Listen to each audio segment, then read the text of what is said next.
Good morning. I want to begin by just going back to something we discussed last week, and that was the machlokas, the disagreement between Beis Shammai and Beis Hillel, that if one is doing the Mahadrin Mina Mahadrin, the highest form of Chanukah candles, and that is lighting a different number of candles each night, that we discussed last week that there is a machlokas, there is a disagreement.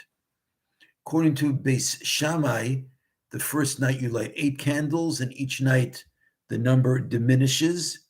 Whereas according to Beis Hillel, which is the prevailing opinion, the first night you light 1 candle, and each subsequent night you add on more candles. So in the Gemara says as follows. Amar Ula, Pligi ba trei Amoroi b'Ma'arava. Ula said that 2 Amoraim, 2 Talmudic sages in the West meaning in Israel, argue as to the reason why Beis Shammai and Beis Hillel disagree. So we've got an argument about the reason behind a different argument.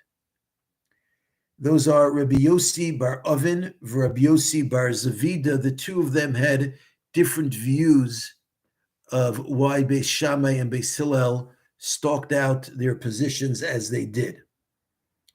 And we don't know which of those two, Rabbi Yossi bar Oven or Rabbi Yossi bar Zvida, said which opinion. We just know that they each expressed their own opinion.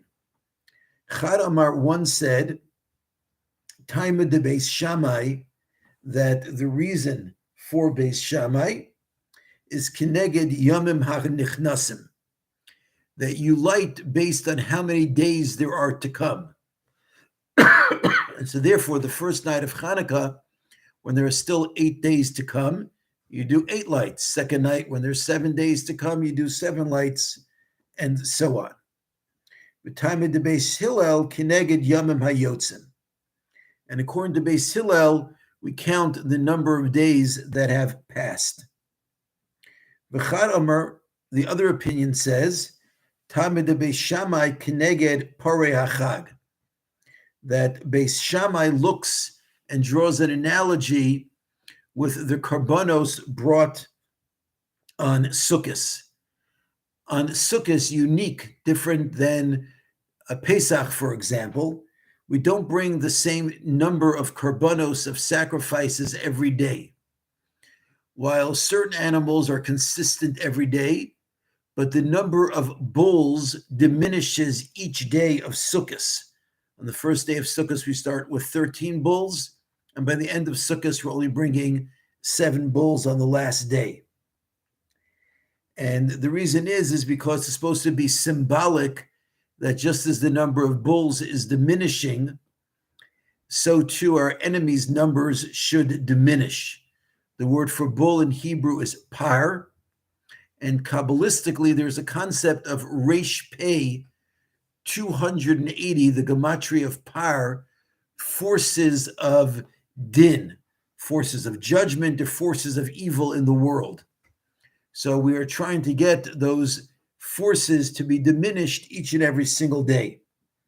And therefore, Beis Shammai says, just like that's what we do on Sukkos, so on Chanukah also, if we're going to do a different number each night, we should do it in an order which symbolizes the diminishment of the forces of evil. The time of the Beis Hillel, and the reason for Beis Hillel is Demalin Bekodesh Ve'ein Moridin, is because when it comes to matters of holiness, our mandate is always to increase and never to decrease. And many of the Kabbalistic or Hasidic commentators explain that in general we understand that Beis Shammai represents din, forces of judgment, forces of constriction, and therefore he goes from a process of greater to constricting more and more and more. Whereas Beis Hillel symbolizes chesed. Chesed is unbounded goodness and giving, and that we just increase and increase and increase. And that's why Beis Hillel says to start with the lower number and to go up.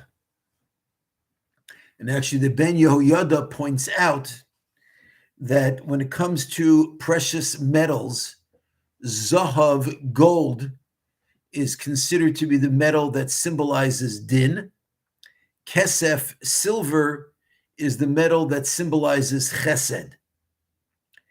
And interestingly, if you look at the word Zahav, gold, the numerical value of the letters diminishes as you go along. It starts with Zayin, 7, Hey, which is 5, and Beis, which is 2. It goes 7, 5, 2, similar to what we do according to Beis Shammai on Chanukah, take the number of candles and diminish the number each and every single night. Whereas Beis Hillel, who follows Chesed, and Chesed is symbolized by silver, which is Kesef, and in the word Kesef, the numerical value of each letter increases. You start with a Chaf, which is 20, then you go on to a Samech, which is 60, and finally you go to a Pei, which is 80. Also, interestingly, in the word Zahav, where you're going down, it's sort of like you're taking the first letter is Zayin, which is 7, and the next two letters, Hey and Beis, are add up to 7. So it's sort of like you've taken the 7 you started with and then broken it down into its constituent parts. Whereas Kesef, silver, the first two letters are Chaf and Samech, and they add up to Pei, which is the last letter, that you're taking the building blocks and making them bigger and bigger till you finally put them together and have the highest numerical value of the final number. The Yira Kodesh of Pshischa explained as follows, that fire has two very important traits. On the one hand, its ability to burn is a destructive power, what we were just describing as the power of din. On the other hand, it also provides light. And I would even add that it provides the ability to cook as well. So that's chesed, that's something good and beneficial that it provides. So fire is a bit of a dichotomy. It can be a force of great evil, and at the same time, it can also be a force of great goodness. And therefore, it all depends on your perspective. That's why Beis Shammai sees fire. And again, coming from the side of Gvura, they emphasize the power of destruction, which is why they start with 8 and go down to 1.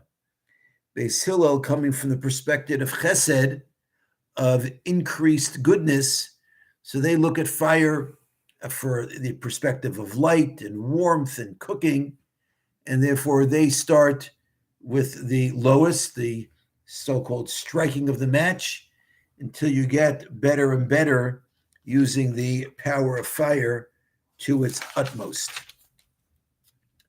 Continuing on the Gemara, Amar Rabba bar bar Chana, Amar Rabbi Yochanan, Shnei Zikenim Hayu B'Tzidon. There were two elderly people in the town of Sidon. Echad asa kebeis Shammai ve'echad asa kebeis Hillel. One of them followed the opinion of Beis Shammai, and one followed the opinion of Beis Hillel. Zeno Saint Tam, the one who followed Beis Shammai, gave his reasoning Lidvarav Kineged Parei Hachag, as corresponding to the bulls on Sukkos. Zeno Saint Tam Lidvarav, and the other one gave a reasoning for his words, De Ma'alin Bekodesh Ve'ein Moridin, that in matters of holiness, we are supposed to constantly be increasing. Some of the commentators are concerned, why was it necessary to bring down this story? It doesn't seem to add anything to what we knew already. And one of the answers given is that generally the rule is Beis Shammai b'makom Beis Hillel eina Mishnah. That when there is a disagreement between Beis Shammai and Beis Hillel, we do not give any credence whatsoever to the opinion of Beis Shammai.